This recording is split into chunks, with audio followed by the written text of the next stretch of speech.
Bueno, muy buenos días a todos. Muchas gracias de nuevo a las personas que se conectan por segunda vez a estas sesiones sobre las partes de la Santa Misa, que hemos llamado la Santa Misa en 7 flashes. Bienvenidos también a las personas que se conectan por primera vez o a las personas que a lo mejor no vieron la clase anterior en vivo, pero luego la vieron grabada en YouTube. Vamos a dar inicio a la segunda sesión que hemos llamado Preparación para la Misa y ritos iniciales. Para las personas que se conectan por primera vez, quería volver a reiterar que hemos llamado estas sesiones la Santa Misa en 7 flashes. Por un lado, porque hemos dividido la misa en 7 partes, pero a la vez cada una de estas sesiones está compuesta por 7 ideas. El número 7 corresponde al número de sesiones, pero corresponde también al número de ideas en las cuales está dividida cada sesión. Y también en la clase anterior me olvidé de dar un detalle importante, y es que hemos elegido el número 7 pues por el profundo simbolismo que tiene en la Biblia. El número 7 en la Biblia simboliza y significa plenitud.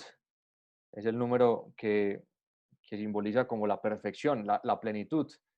Y entonces el número 7 aplicado a la Santa Misa no es casualidad. Hemos elegido ese número precisamente porque es un número que manifiesta lo que es la Santa Misa.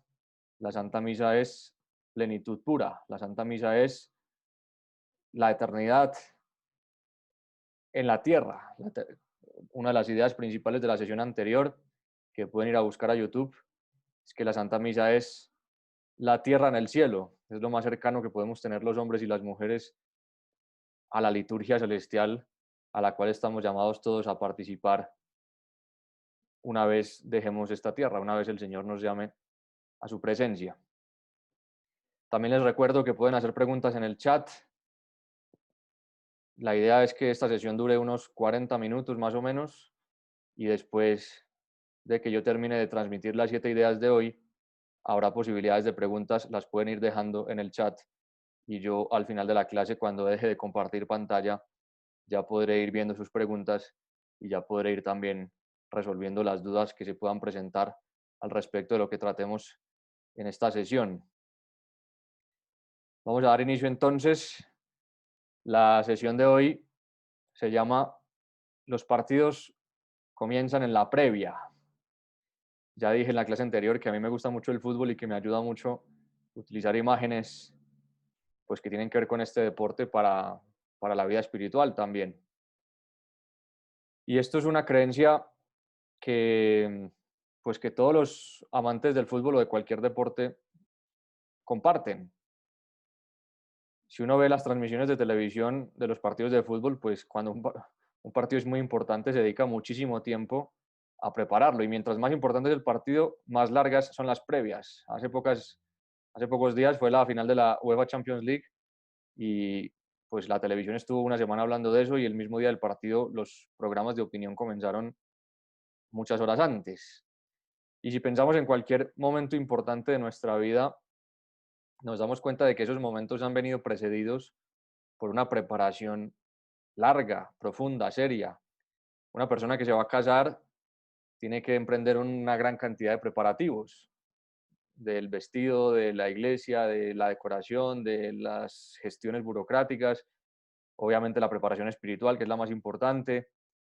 Una persona que va a entrar a la universidad, pues tiene que hacer un montón de gestiones también. Cualquier persona que toma una decisión importante, una persona que se va a vivir al exterior, una persona que decide hacerse sacerdote, una persona que decide comenzar un doctorado, lo que uno quiera, montar un negocio, en fin, todo requiere una preparación previa, y mientras más importante es el evento al que se va a asistir, más importancia y más se subraya la importancia de la preparación. Y por eso vamos a comenzar esta sesión sobre las partes de la misa, precisamente hablando de la importancia de prepararse bien para la misa. La misa requiere una preparación de todo el día. San José María Escrivá decía que los cristianos estamos llamados a vivir una misa de 24 horas, porque una vez que asistimos a misa, eso tiene una incidencia en nuestra alma que está llamada a prolongarse en el tiempo, que está llamada a crecer, que está llamada a convertir eso, nuestro día, en una misa. Y entonces San José María decía que salíamos de la misa y convertíamos el día en una misa en preparación para la misa siguiente. Hace un año yo estaba en España y una vez conversando con un muchacho joven, un adolescente, estábamos hablando precisamente de esto, de la importancia de preparar muy bien los eventos importantes. Y este adolescente con el que yo hablaba es un muchacho al que le gusta mucho, mucho el fútbol. Y él me contaba que había jugado un partido muy importante en un torneo que se había jugado en Portugal y había llegado a la final de ese torneo.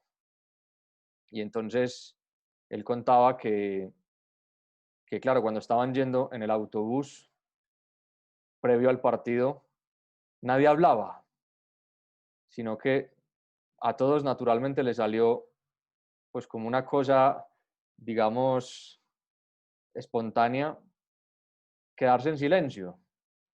Y el nerviosismo y las ganas y la emoción del partido les llevó a no hablar. Y entonces eso me recordó una anécdota que se produjo en el Mundial del 2010 en Sudáfrica antes de la final. Y es lo que quiero compartir en el video que viene a continuación.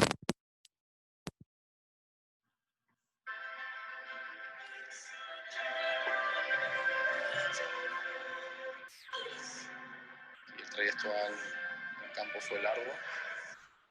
Creo que nos pareció más largo de lo que fue.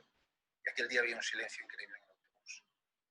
Y mirabas hacia atrás y veías a los jugadores, parecía una reflexión comunitaria, digamos, ¿no? Una introspección, una concentración que yo jamás vi en un equipo. Para no romper ese ámbito de tranquilidad, de silencio, pues también por la BlackBerry nos comunicábamos, ¿no? Y estábamos todos al lado, ¿no? Cuando ves el estadio de lejos con esas luces, que te entra un subidón de adrenalina que para qué, ¿no? Que es increíble, ¿no? Pues, como ven, estos son los jugadores de la selección española de fútbol que estaba a punto de jugar la final del Mundial de 2010. ¿Y qué te dicen estos personajes? Pues que cuando estaban en el autobús de camino al estadio, se produjo un silencio en el autobús y nadie hablaba. Estaban tan nerviosos, tan emocionados que lo que les salió natural y espontáneo a todos fue quedarse en silencio. Y entonces, ¿por qué quería compartir esto? Porque claro, cuando uno va a vivir un evento importante, sucede lo que pusimos en la diapositiva anterior. Se produce un silencio que surge por sí solo. Es un silencio que debería ser espontáneo, como el silencio que se produce entre dos personas que se quieren y que lo único que hacen es contemplarse la una a la otra. Y entonces, ¿por qué digo esto? Porque la misa es así. La misa debería ser así. Muchas veces cuando nosotros vamos a misa, pues la gente llega a la parroquia y ¿qué hace? Se sienta en el banco, llega, para empezar, muchas veces llegamos tarde o llegamos muy justos. Y si vamos a misa de 12, pues calculamos para llegar a las 11:59. Y muchas veces pues uno ve que llega la gente a la iglesia, se sienta en el banco, ¿y qué se pone a hacer? Se pone a conversar. Se pone a conversar o se pone a saludar o se pone a hablar con la vecina. Y a veces, pues previo a la misa se produce una conversación podría producir, no sé, en el supermercado o en el cine o en el centro comercial. Y, y claro, a veces cuando suceden estas cosas, lo que mostramos es que no estamos entendiendo del todo lo que va a pasar. Porque claro, uno puede decir, bueno, padre, pero ¿qué tiene de malo que yo salude a la vecina? ¿O qué tiene de malo que salude a un amigo? Nada. Pero fíjate lo que le sucede a estos futbolistas. Estos futbolistas ya se conocen, son amigos, juegan para el mismo equipo, tienen el mismo objetivo. Pero en un momento importante todos entienden que necesitan el silencio. Todos están unidos se llevan súper bien, pero entienden que lo que se les viene encima requiere una preparación interior que implica el silencio.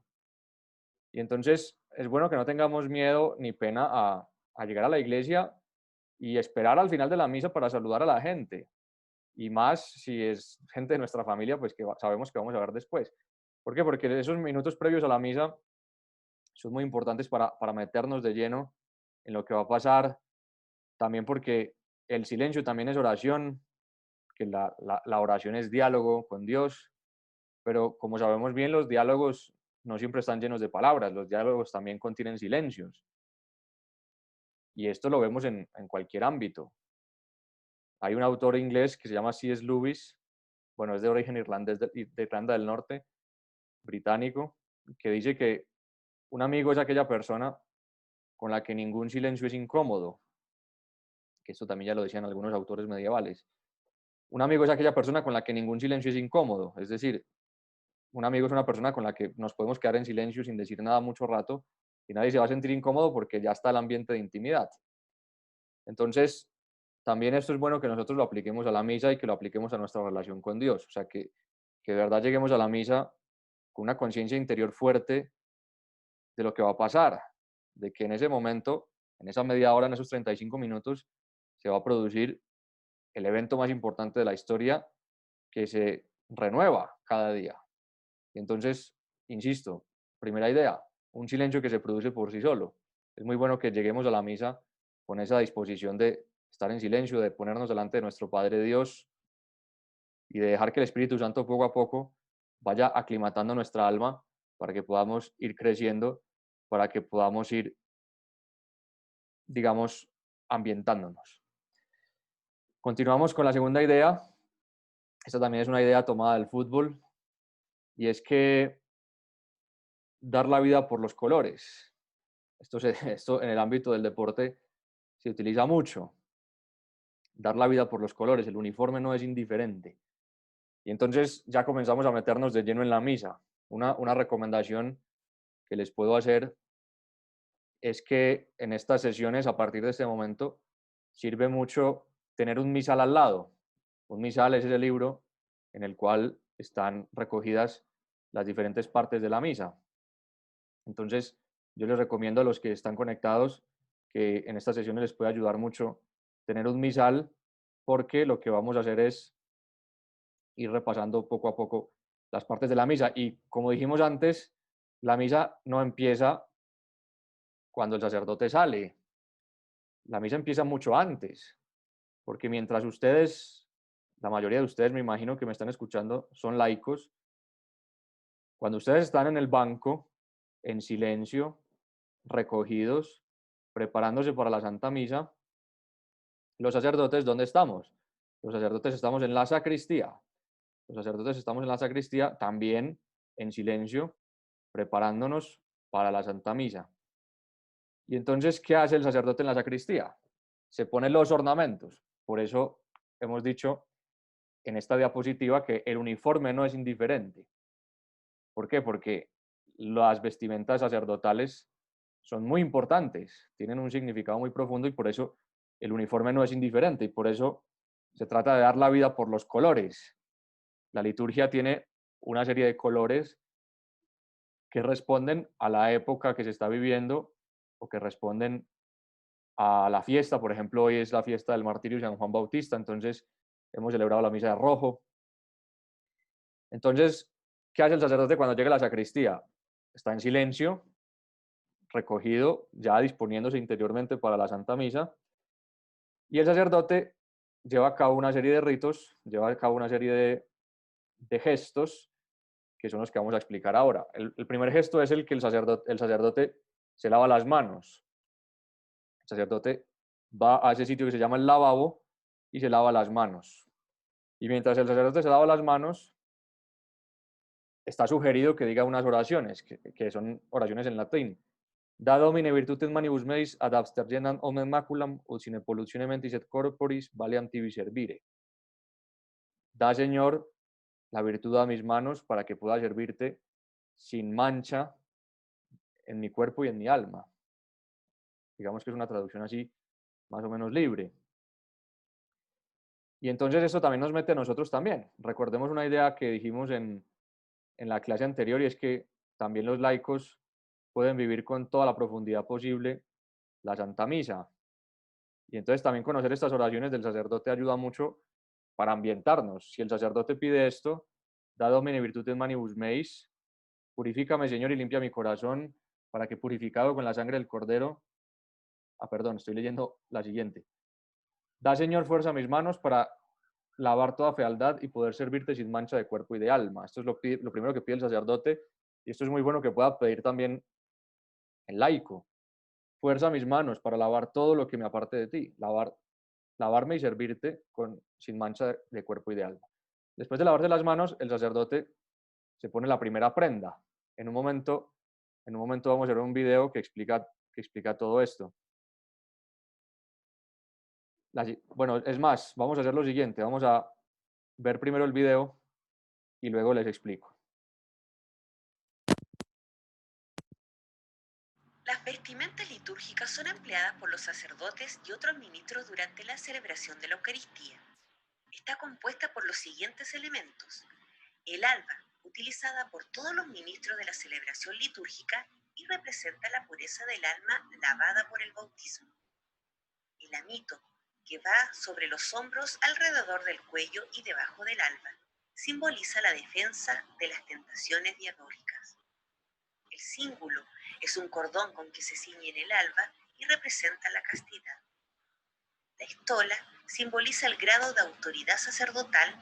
En el caso de los sacerdotes, va sobre el alba sostenida por el cíngulo, mientras que los diáconos lo llevan sobre el hombro izquierdo.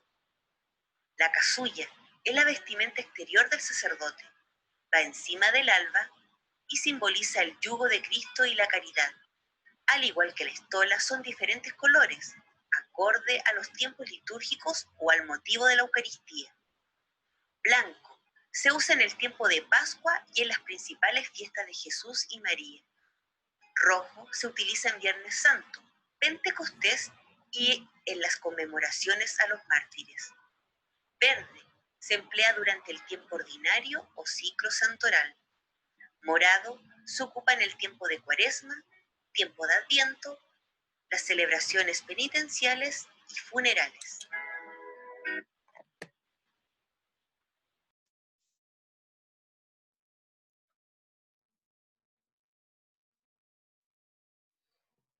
Muy bien, entonces como explica el video, ahí se vio pues de manera muy rápida cuáles son los ornamentos.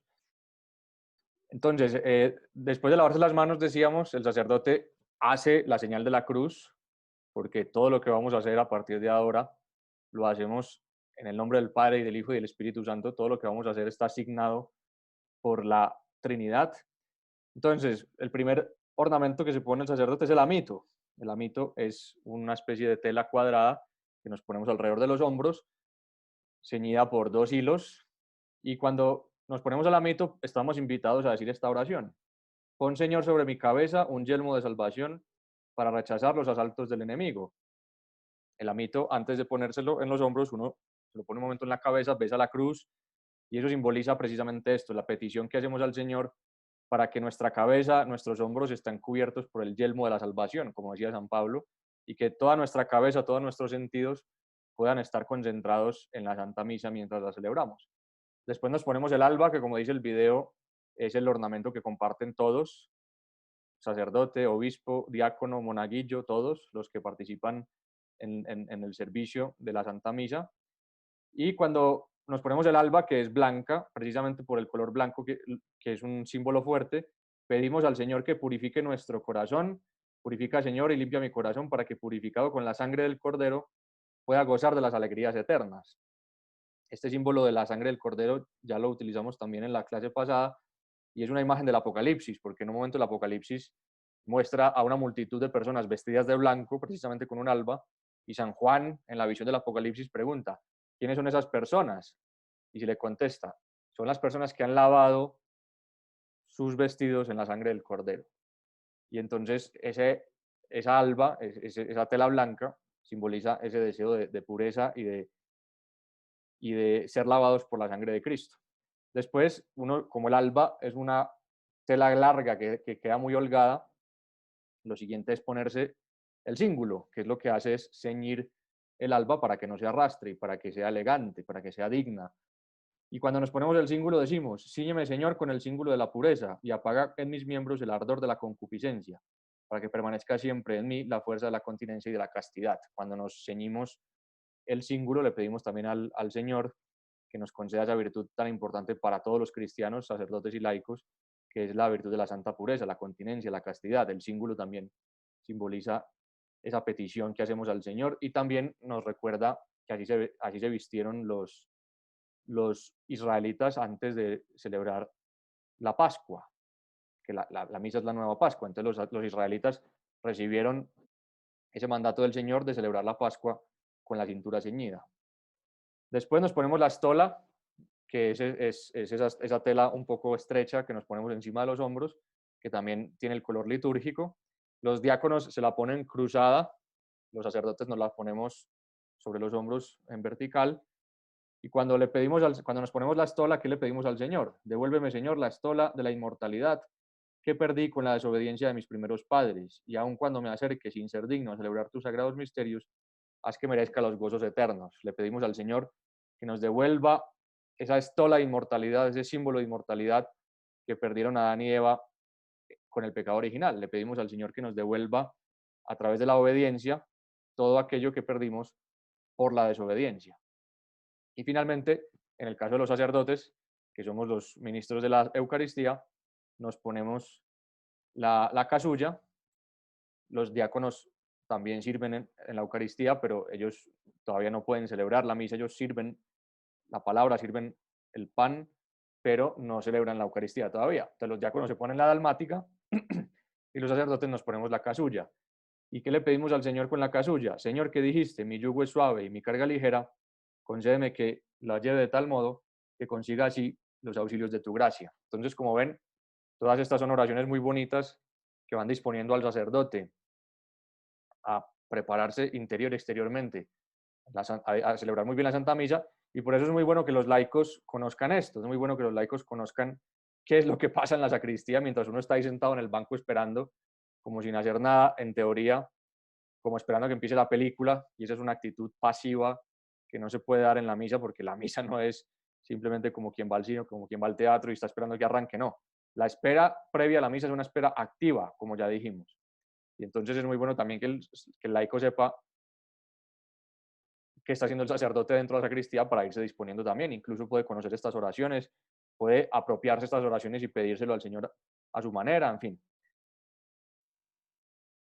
Los ornamentos litúrgicos tienen una historia muy larga que realmente sería difícil de resumir, pero como ven, por un lado está el tema de los colores, que los colores tienen una simbología fuerte, y luego también mucho de esto tiene que ver con la forma en que se vestían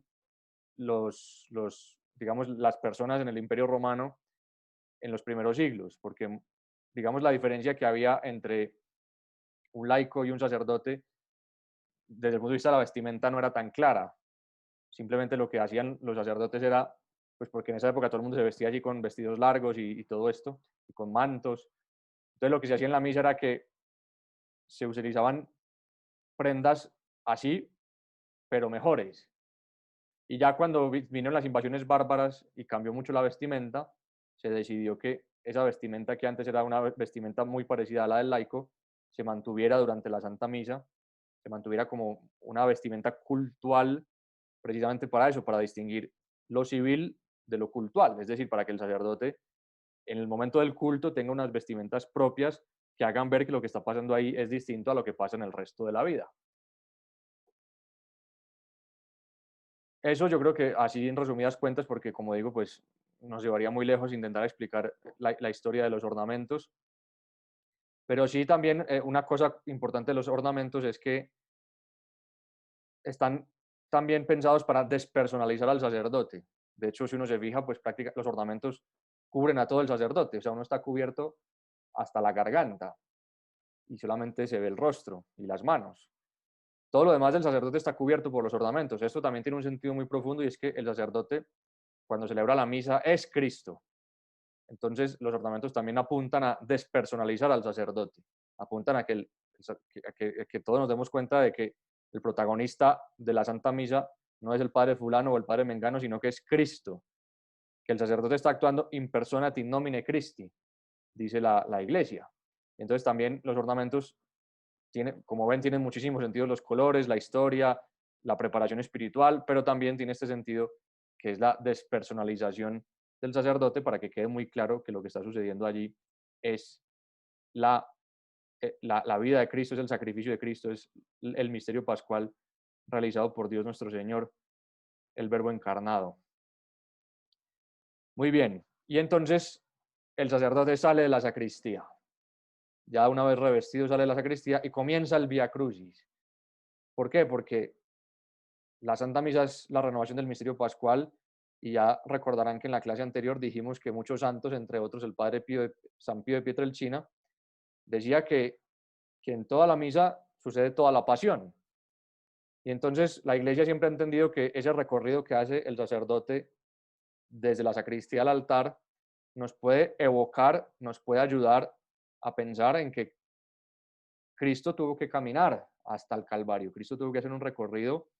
Y entonces, por eso quise poner esta foto, que es como un plano subjetivo, es como el plano desde el cual el buen ladrón vería al Señor en el Calvario, porque también nosotros es importante que nos metamos en primera persona. Los sacerdotes, por supuesto, los sacerdotes estamos actuando en primera persona, porque somos Cristo en ese momento, pero también el laico, insisto en que todo esto que estoy diciendo, lo estoy diciendo desde la perspectiva del sacerdote para que ustedes entiendan qué pasa, pero para que ustedes lo hagan propio, para que ustedes lo hagan personal, para que lo hagan vida interior, vida de su vida, cada uno.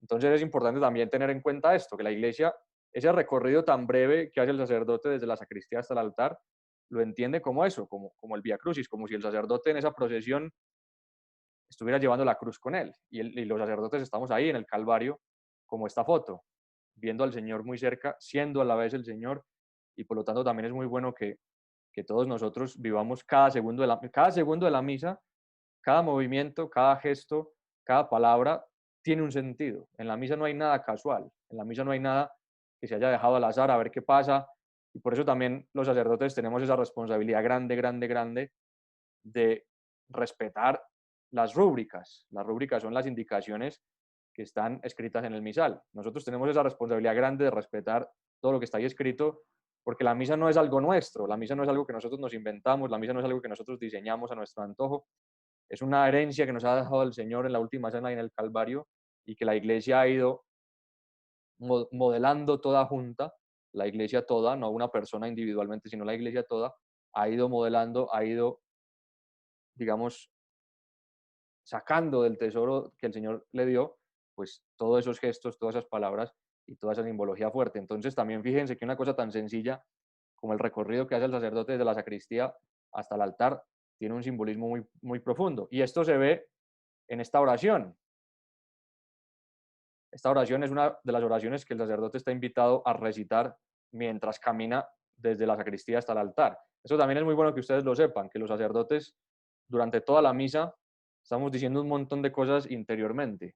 Los sacerdotes decimos muchas cosas en voz alta, pero también hay un montón de cosas, una grandísima cantidad de cosas que decimos en voz baja, que decimos solamente para que las escuche Dios. Y entonces esta es una de las oraciones que se nos invitan a decir mientras vamos al altar. Envíame tu luz y tu verdad. Ellas me han de guiar y conducir a tu monte santo hasta llegar a tus tabernáculos. ¿Tu monte santo cuál es? El Calvario. O sea, estamos en el Vía Crucis. Estamos en el Vía Crucis. Estamos tomando la cruz con nosotros, dirigiéndonos hacia el altar de Dios. Me acercaré al altar de Dios, al Dios que llena de alegría mi juventud. Cantaré tus alabanzas con la cítara, oh Dios, Dios mío. Esto es lo que se nos invita a decirle al Señor mientras llegamos al altar. Me han de conducir a tu monte santo, insisto, estamos yendo al altar que es la cruz, estamos yendo al altar que es el Calvario. Y los sacerdotes, ¿cómo vamos? Vamos con las manos juntas. Las manos juntas también tienen una simbología muy profunda. Hoy en día, pues nosotros tenemos muy identificado el gesto de las manos juntas como gesto de oración, pero eso también tiene mucho que ver con la historia de la Iglesia y con la historia del mundo. Por un lado, porque ustedes recordarán que los primeros cristianos, muchos fueron martirizados.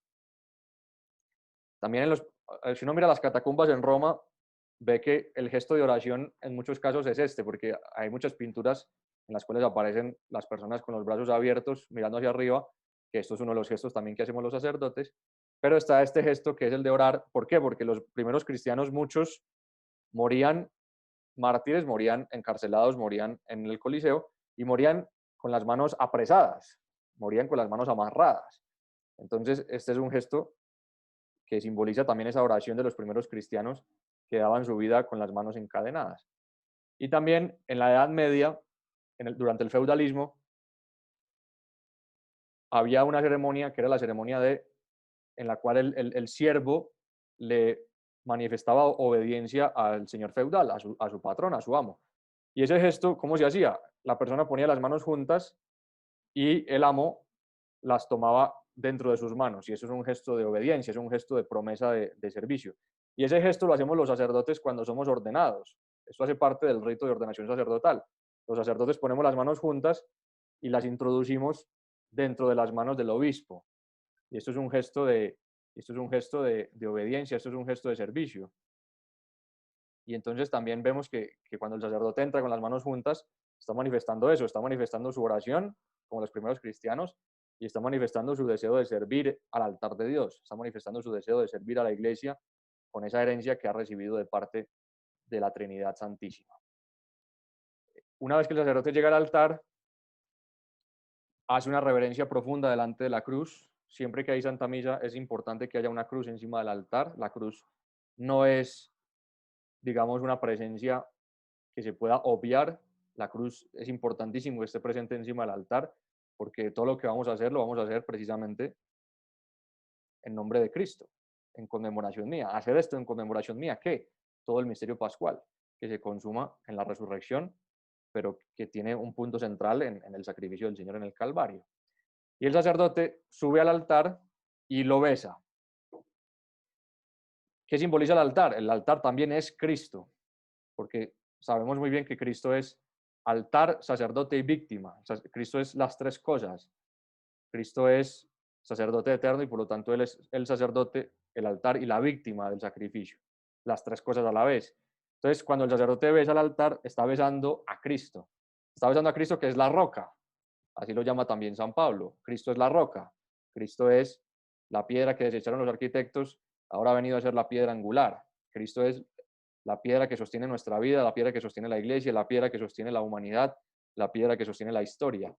Entonces ese beso es muy importante que sea un beso de amor, un beso apasionado, un beso en el que el sacerdote deja ahí su deseo de servir a su Señor, su deseo de manifestar su amor. También es muy importante que los laicos en ese momento estén ustedes muy dentro. O sea, cuando el sacerdote besa al altar, uno no es bueno que uno esté, pues, digamos, con la cabeza en las nubes, sino cuando el sacerdote besa al altar, también el laico puede besar ese altar de corazón, decirle, Señor, pues yo también te quiero, yo también te quiero servir. Y hay una costumbre que a veces no es tan fácil de llevar a cabo, pero es muy recomendable, y es que los altares dentro del altar tengan reliquias de santos. No siempre es fácil conseguir reliquias, entonces no todo altar puede tener reliquias porque no siempre uno tiene reliquias a disposición, pero es muy bueno que las tengan. Entonces también se le sugiere al sacerdote que cuando besa al altar se encomiende a los santos cuyas reliquias están debajo del altar. La cuarta idea es la del mejor inicio posible. Una vez que han sucedido todas estas cosas, comienza la misa con el mejor inicio posible. ¿Y cuál es el mejor inicio posible? ¿Cuál es el mejor inicio que puede tener cualquier cosa en este mundo? ¿Cuál es el mejor inicio que puede tener cualquier cosa en la historia de la humanidad? En el nombre del Padre, y del Hijo, y del Espíritu Santo. Amén. Comenzamos en el nombre de la Trinidad.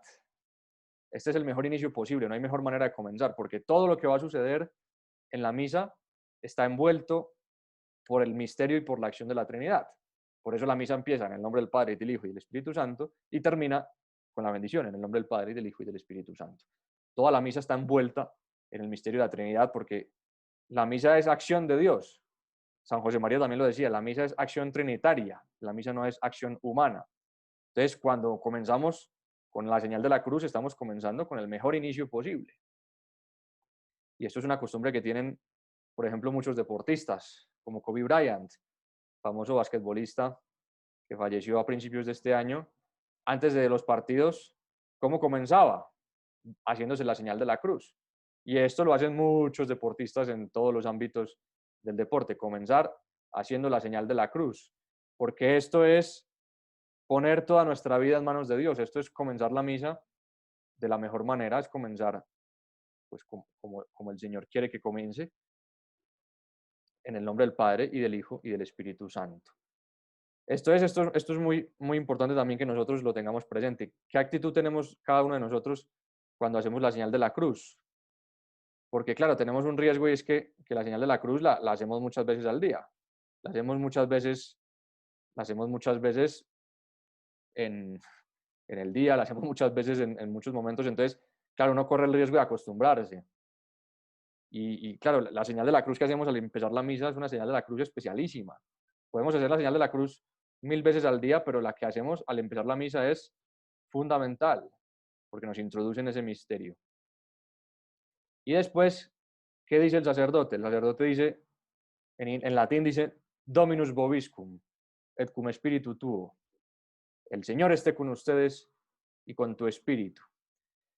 Esto tiene también una carga simbólica y una profundidad teológica muy, muy, muy, muy importante.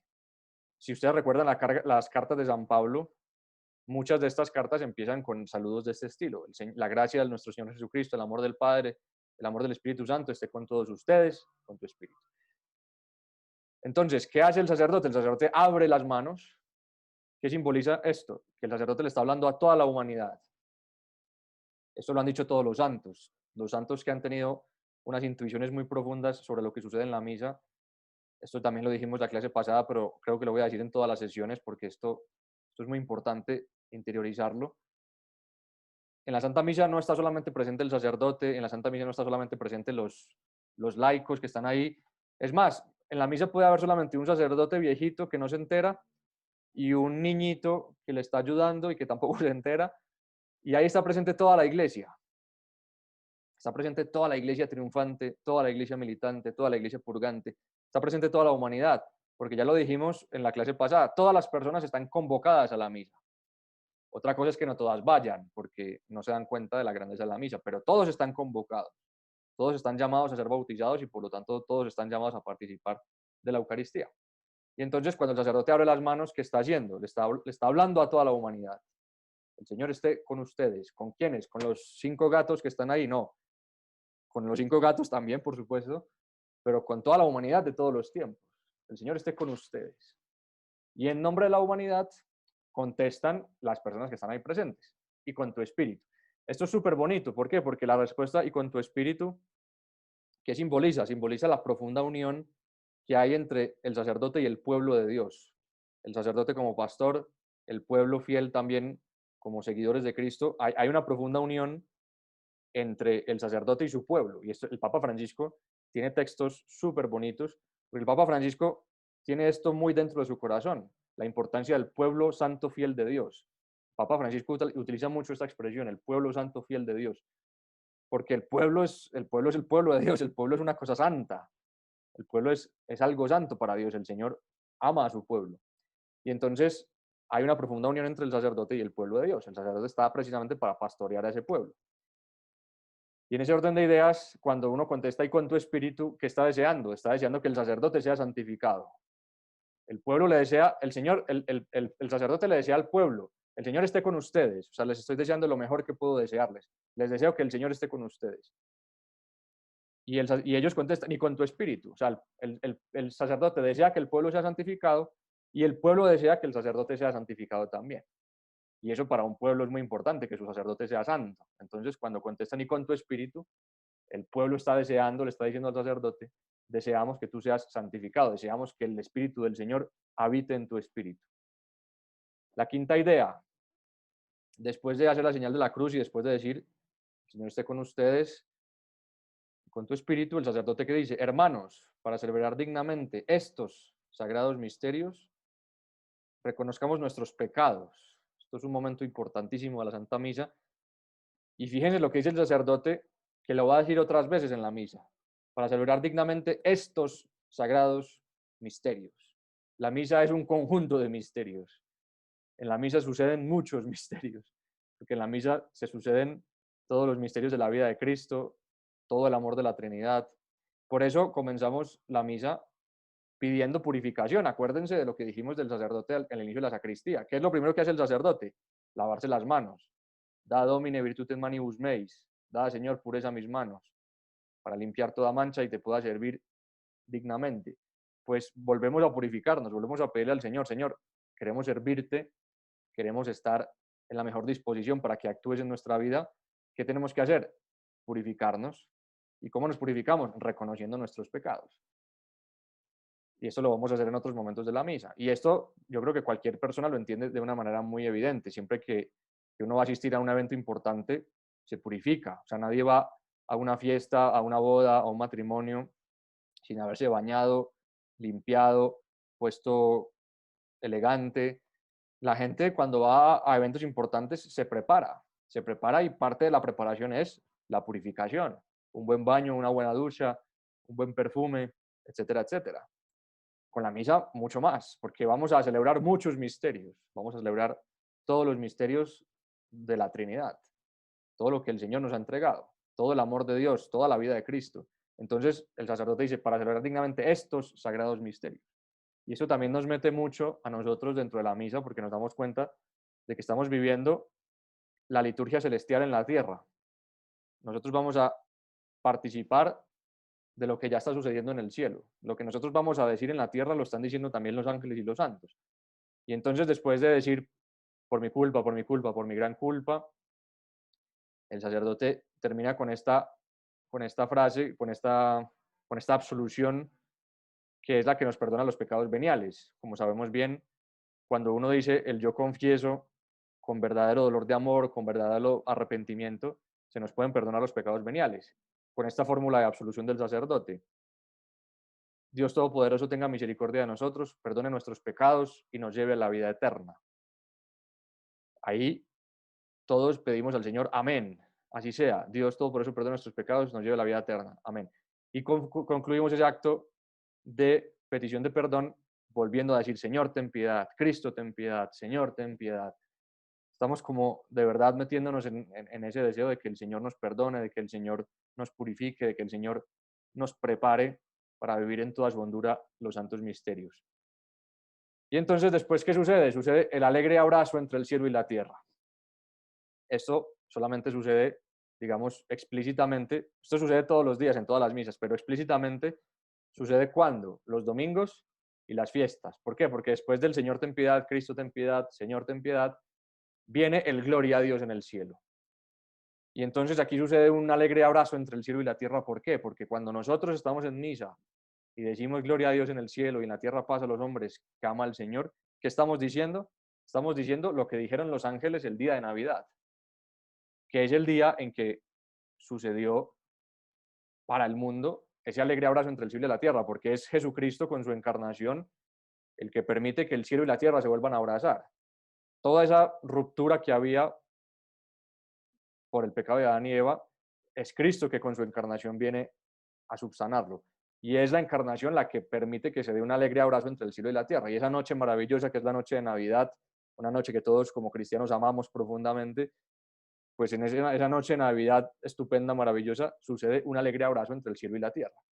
Gloria a Dios en el cielo. Cuando nosotros decimos gloria a Dios en el cielo, es muy importante también que desarrollemos esta conciencia interior de esto que yo estoy diciendo en este momento, este domingo a las 10 de la mañana, con sueño, distraído, preocupado, como sea, así con esos sentimientos, los que sean, es así como estás tú, en ese momento estás pronunciando las palabras que dijeron los ángeles el día del nacimiento de Cristo y estás pronunciando las palabras que los ángeles están diciendo continuamente en presencia de Dios.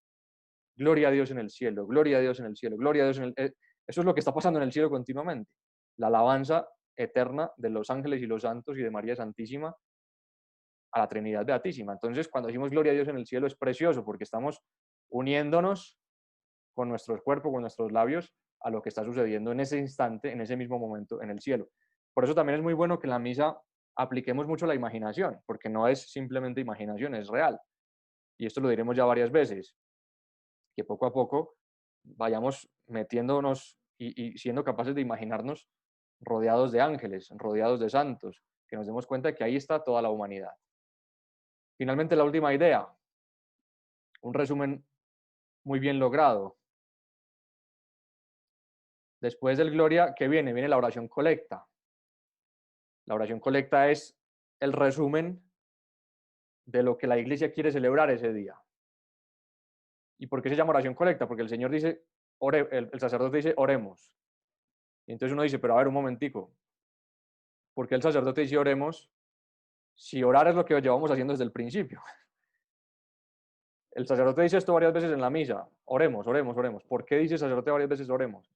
Porque es como un llamado de atención, es decir, bueno, estamos orando, evidentemente, desde el principio, desde que el sacerdote entró a la sacristía, desde que el laico entró a la iglesia, estamos orando, pero es un llamado de atención para decir, hey, ojo, si estás distraído, vuelve en este momento, oremos, llamado de atención, viene una cosa muy importante, viene la oración colecta.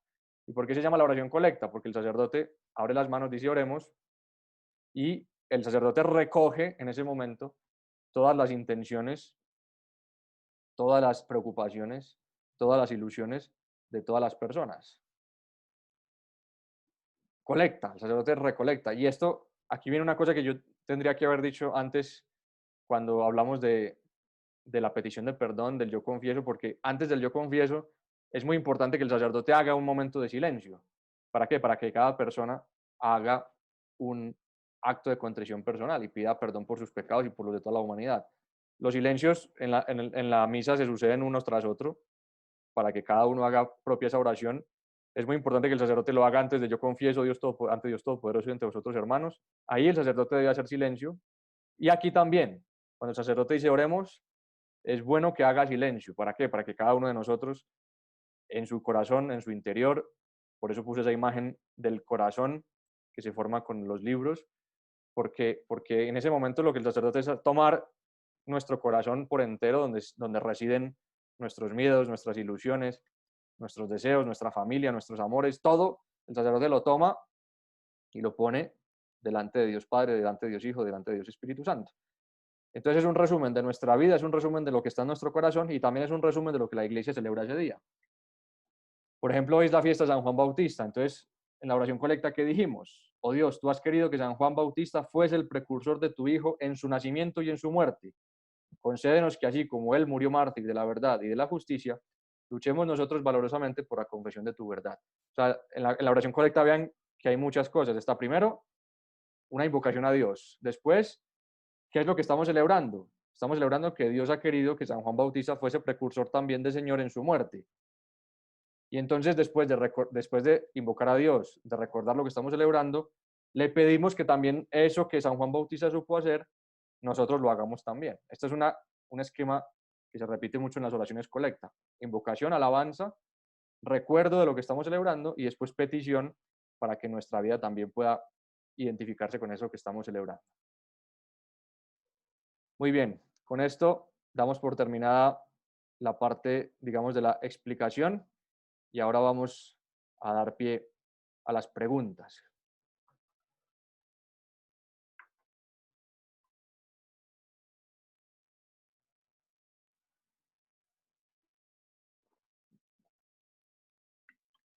Muy bien. Primera pregunta, vamos a dar unos 10-15 minutos para responder preguntas. Voy a intentar ser muy breve en mis respuestas para que pueda haber lugar para un buen número de preguntas. Pregunta Miguel Francisco Gamboa. ¿Qué pasa cuando los laicos y el sacerdote no tienen el recogimiento adecuado? Pues, ¿qué pasa, Miguel? Que no estamos bien dispuestos. O sea, ¿qué sucede? Pues que no estamos, digamos, respondiendo a ese deseo que tiene el Señor de que amemos mucho la Santa Misa y quizás no estamos siendo totalmente conscientes de lo que estamos celebrando. Entonces, claro, esto da pie también para explicar una verdad que puedes encontrar Miguel Francisco Gamboa y todos podemos encontrar en el Catecismo cuando se habla de los sacramentos, y es que los sacramentos tienen una virtud ex opere operato y otra virtud ex opere operantis. La virtud ex opere operato es la virtud que se realiza por el sacramento mismo, es decir, que no depende de la santidad del sacerdote. Es decir, por ejemplo, la Santa Misa es misa, aunque el sacerdote sea el sacerdote más pecador del mundo. Si el sacerdote celebra la misa diciendo las palabras de la misa, esa misa tuvo lugar, aunque el sacerdote sea el más pecador del mundo. esa es la virtud ex opere operato, es decir, que el sacramento tiene una virtud en sí misma que no depende de quién la celebra. Pero también hay una virtud ex opere operantis, es decir, que también depende de quién la opera. Y entonces, ¿qué pasa? Que la misa es una fuente de gracia increíble, pero al mismo tiempo, si tú no estás bien dispuesto para recibir esa gracia, pues no vas a recibir todo lo que podrías. Esto como en cualquier ámbito de la vida. Si uno va a la mejor universidad del mundo, pero no pone atención a las clases, pues por muy buenos que sean los profesores, no vas a aprender nada porque no tienes buena disposición personal.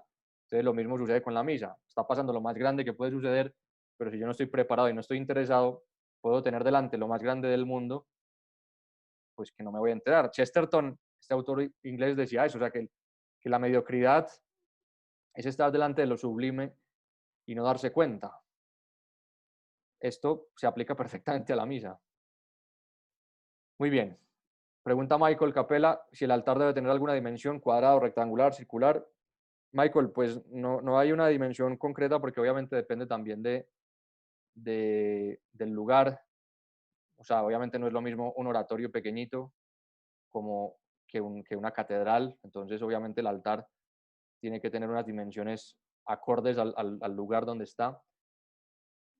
Entonces no hay una dimensión exacta y lo que sí está estipulado es que sea pues como los altares que tú ya has visto, que son rectangulares, con una tabla de piedra encima y con unas dimensiones y una forma dignas. O sea, los altares son como los que tú has visto, Michael, o sea, rectangulares y con una forma, digamos, estéticamente acorde a lo que simbolizan.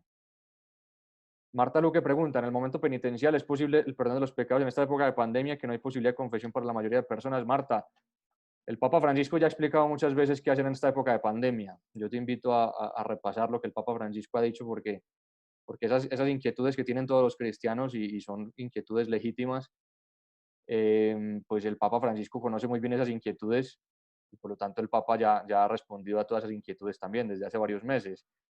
Y entonces, pues en el momento penitencial está claro que los pecados que se nos pueden perdonar si tenemos buena disposición son los pecados veniales. También el Papa Francisco ha explicado que si no hay posibilidad de confesión, puedes hacer un acto de contrición perfecta, que lo puedes hacer también incluso dentro de la Santa Misa, pero es un acto de contrición perfecta que tiene unas características definidas. Por eso, Marta, te invito a que repases lo que ha dicho el Papa. En concreto, el 20 de marzo habló sobre esto, lo puedes buscar en Internet, y también en el Catecismo de la Iglesia Católica está muy bien explicado de qué se trata el acto de contrición perfecta. Mónica pregunta si es obligatorio el uso de la dalmática para los diáconos. Pues Mónica, depende de la ceremonia. Si es una Santa Misa, lo propio es que sí, porque estamos hablando de la misa, ¿no? Si estuviéramos hablando, por ejemplo, de repartir la comunión solamente, o si estuviéramos hablando solamente de predicar la palabra en una liturgia que no sea la misa propiamente, pues claro, la, mm, la dalmática no se necesita fuera de la misa. De todas formas, Mónica, sí, como en cualquier ámbito, pues es importante no perder de vista que la misa tiene una dignidad y que no se trata pues de poner todo en términos legalistas, ¿no? O sea, si es obligatorio, si no es obligatorio. Estamos hablando de amor y por lo tanto, pues uno cuando ama no regatea. No estamos hablando simplemente de cumplir normas. De pronto en nuestra sociedad occidental tenemos una mentalidad un poquito legalista y entonces, ¿qué pasa? Si no hago esto, entonces me castigan, si hago, si no hago.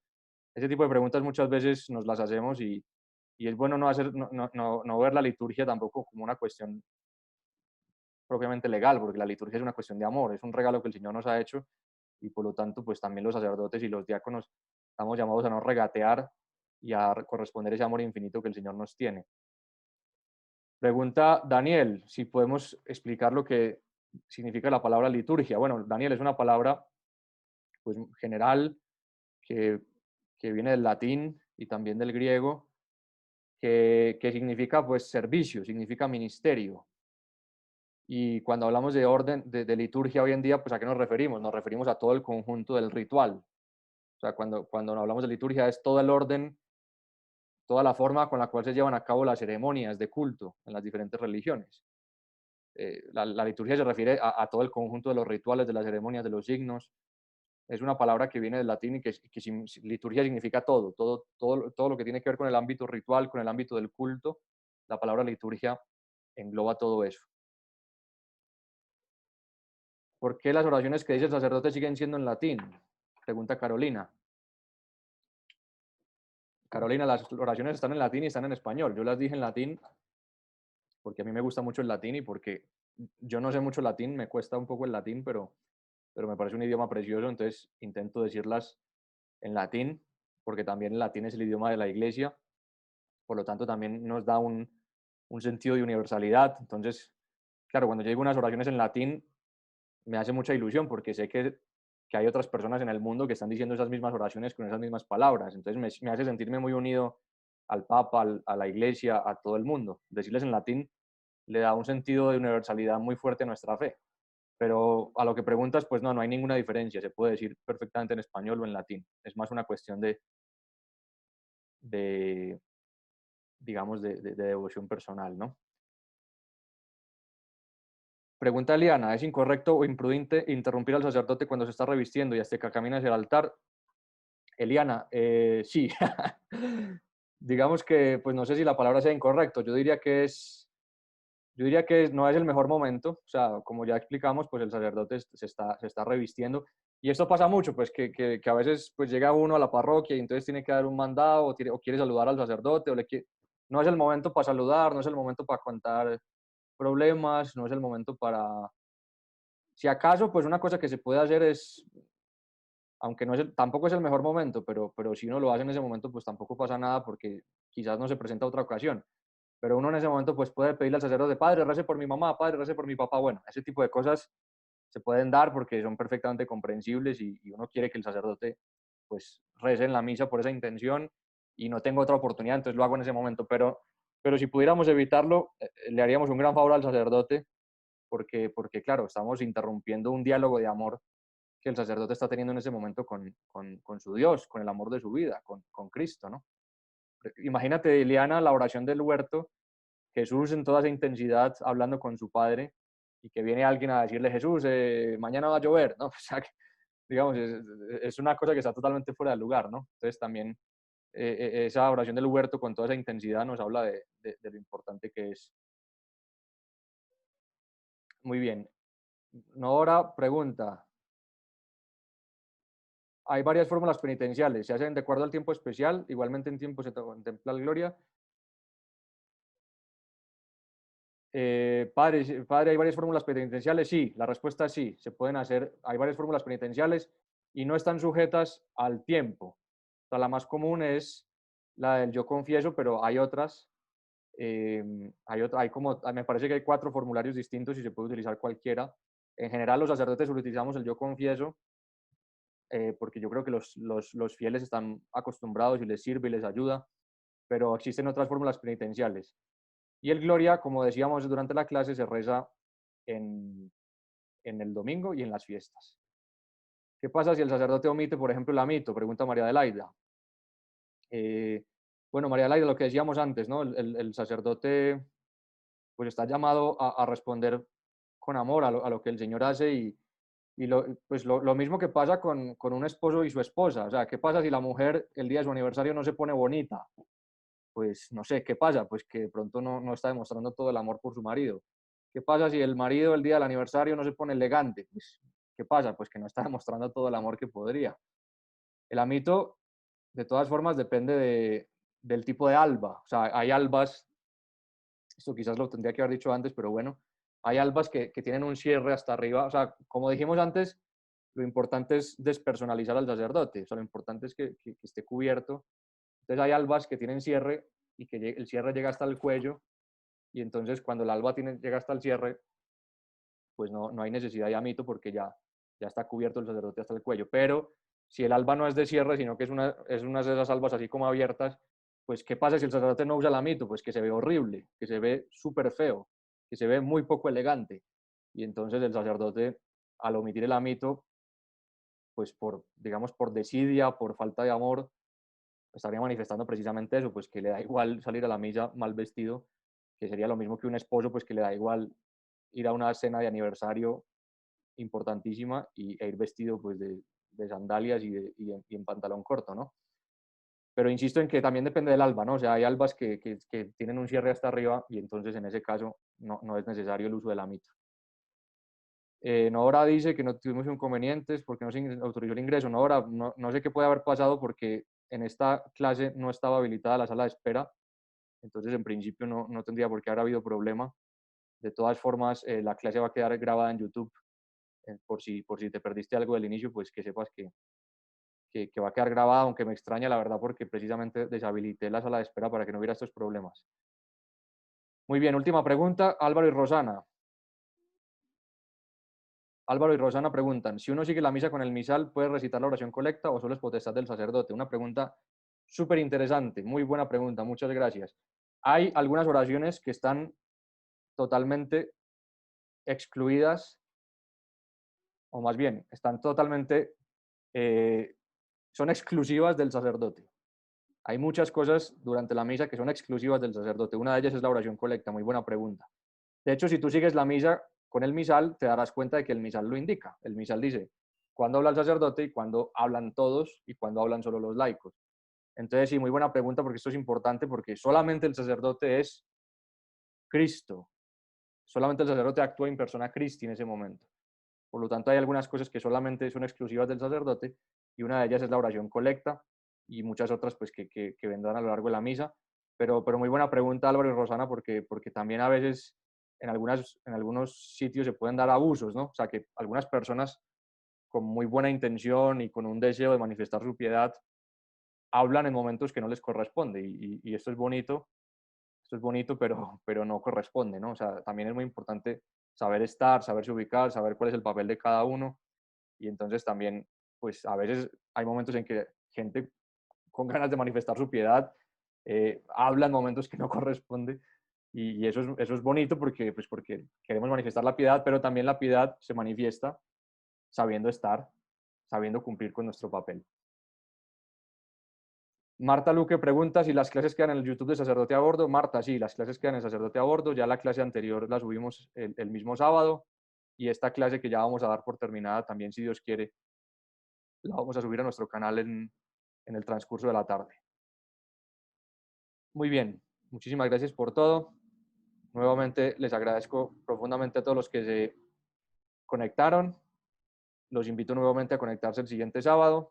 Seguiremos avanzando en las partes de la misa, intentando profundizar. Como ven, pues hemos hablado en 1 hora y 10 de algo que durante la misa sucede en 2 minutos.